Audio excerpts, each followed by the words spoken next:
Continuando as limitações constitucionais ao poder de tributar, vamos agora conhecer o princípio da legalidade, já de fato conhecidíssimo por nós.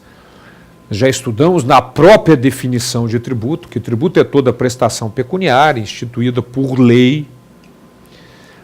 Então, o artigo 150, inciso 1º da Constituição, determina que somente a lei pode instituir, né, tributos. Vamos dar uma olhada no texto constitucional, porque tem exceções também, minha gente, tem. Ô, boa, mas é muita exceção, assim eu não aguento. Aguenta! Tem que lembrar, examinador tarado gosta mais das exceções do que da regra. Então vamos lá, artigo 150, inciso 1º da Constituição, princípio da legalidade. Sem prejuízo de outras garantias asseguradas ao contribuinte, é vedado à União, aos estados, ao DF e aos municípios, exigir ou aumentar tributo sem lei que o estabeleça. Sem lei que o estabeleça. Mas não se esqueçam que, como toda boa regra, tem exceções.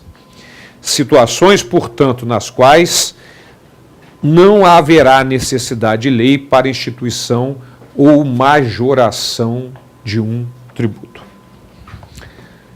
E quais seriam estas exceções? Muito simples, muito simples. Adivinhem quais são os 4 impostos federais: II, IE, IPI-OF, II, IPI-OF, II, IPI-OF, II, IPI-OF. Imposto de importação, imposto de exportação, imposto de importação, de exportação, o IPI e o IOF, Imposto sobre Operações de Crédito, Câmbio Seguro, ou relativas a títulos ou valores imobiliários. Então, o Poder Executivo, muito cuidado, pode alterar suas alíquotas sem necessidade de uma lei. Já vimos que são exceções também à anterioridade, o II, o IE e o IOF são também exceções à noventena. Então, o governo precisa de agilidade no parque industrial, nas operações internacionais, no comércio exterior. Portanto, pode alterar suas alíquotas dentro dos termos e limites estabelecidos em lei, de acordo com o artigo 153, parágrafo 1º da Constituição. Não é a critério também de qualquer maneira. Dentro dos termos e limites estabelecidos em lei, que hoje vão de 0% a 40%, o Poder Executivo pode alterar suas alíquotas sem necessidade de uma lei específica. Muito cuidado, que o Código Tributário Nacional foi publicado em 1966. Então, ele não foi, tem vários dispositivos, não foram recepcionados e outros foram recepcionados parcialmente. É importante comentar isso, porque se vocês pegarem o CTN, nos artigos 21, 26 e 65, o CTN autoriza ao Poder Executivo alterar as alíquotas ou as bases de cálculo desses impostos, chamados impostos reguladores. Mas muito cuidado, porque o artigo 153, parágrafo 1º da Constituição, não recepcionou totalmente os artigos 21, 26 e 65 do CTN, porque hoje o Poder Executivo só tem a possibilidade de alterar a alíquota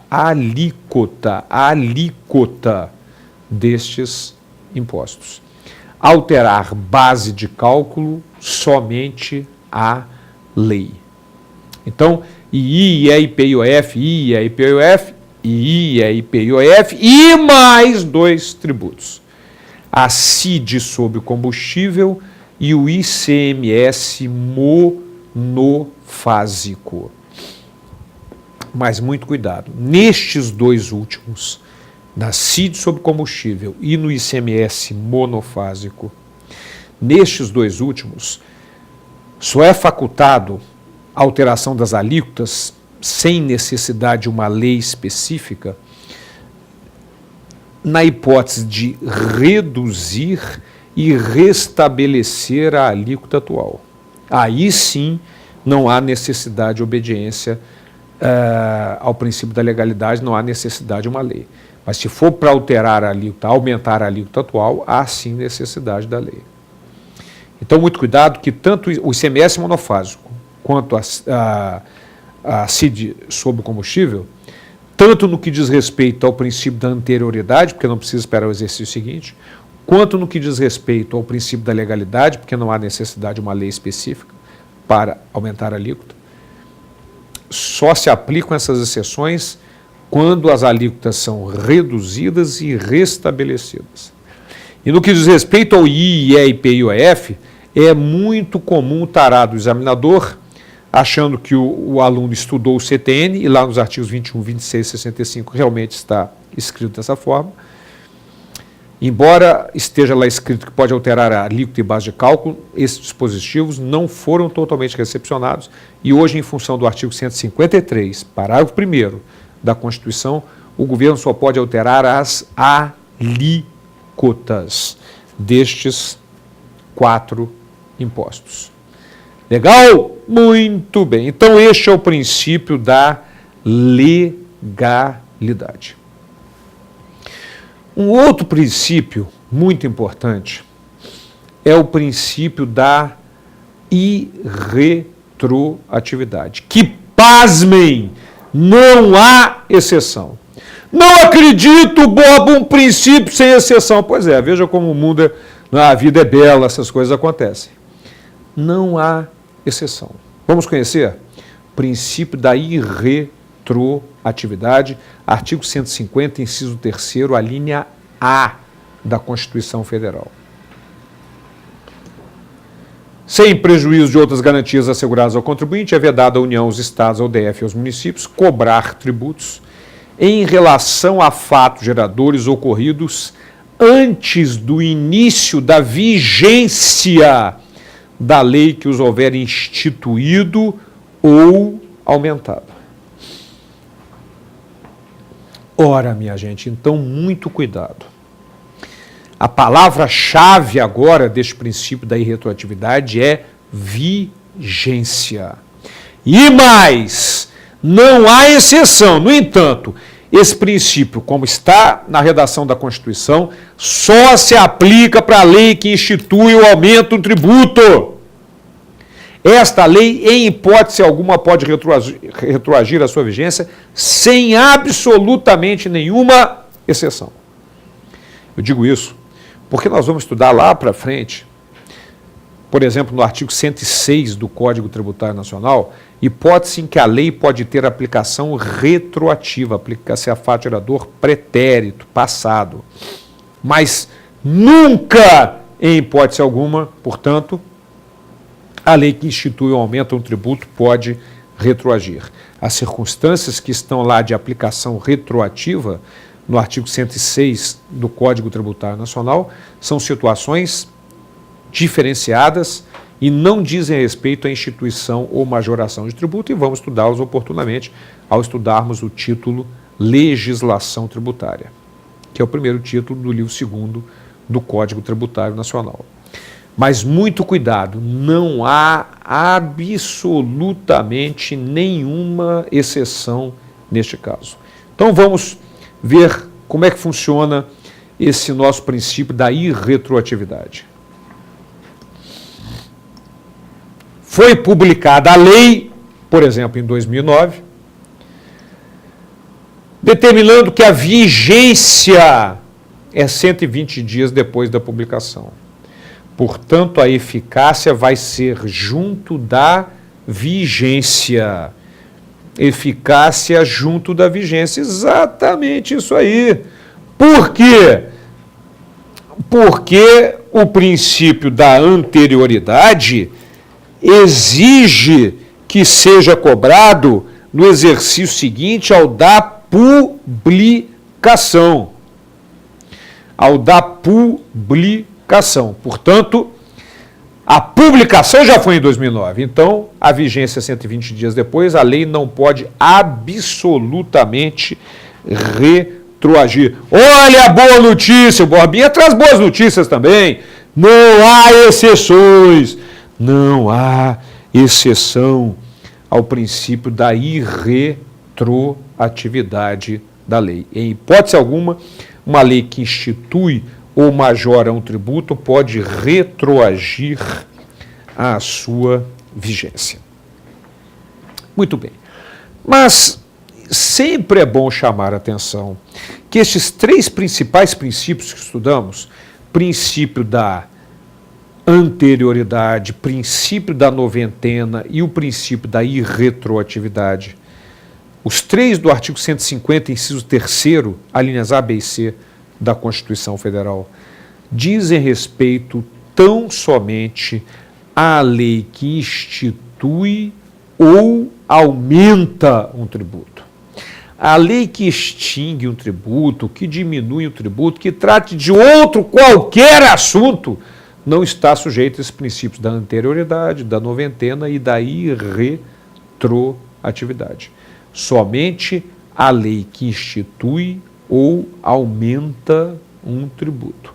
Muito importante, em termos de prova, por exemplo, estar atento a este fato, para observar bem se o contribuinte está, se o examinador, está considerando, colocando na questão uma lei que institui ou aumenta o tributo para que possa esta norma legal estar submetida a esses três princípios, anterioridade, noventena e irretroatividade da lei.